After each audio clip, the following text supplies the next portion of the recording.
Nous sommes ce soir en compagnie de Claire Lemaître de Boursier.com. Bonsoir Claire. Bonsoir Emmanuel. Les investisseurs ont une nouvelle fois cédé au pessimisme ce soir à Wall Street, mais les pertes sont moins importantes qu'en Europe. Oui, le Dow Jones perd ce soir 1,6% à 15 660 points. Le Nasdaq, moins 0,39% à 4 267 points.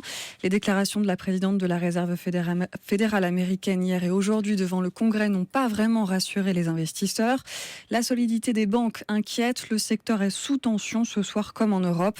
Bank of America cède 6,8%, suivi de JP Morgan, Goldman Sachs et Morgan Stanley. Le pétrole poursuit sa glissade, mais a réduit ses pertes en fin de séance, moins 0,7% ce soir pour le brut léger américain à 27,25 $.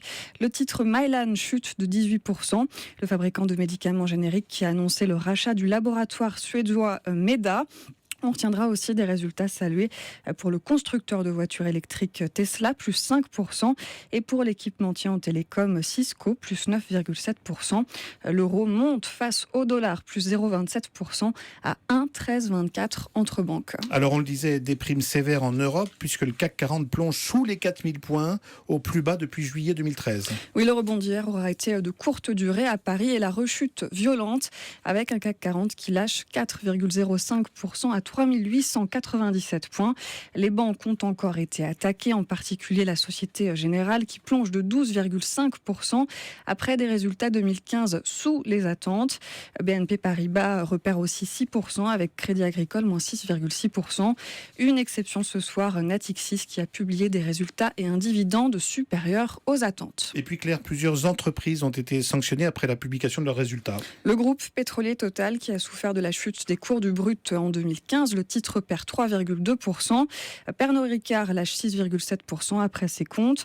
Legrand, moins 6,4%. Et puis Corian plonge de près de 15%. Le groupe spécialisé dans les maisons de retraite a lancé un avertissement sur ses résultats. Du côté des bonnes surprises du jour, Publicis a annoncé le retour d'une croissance organique plus conforme à ses habitudes.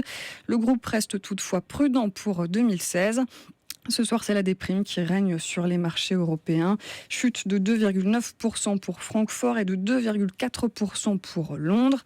Bruxelles perd 2,8%. Madrid, moins 4,9%. Chute de 6,6% pour Milan.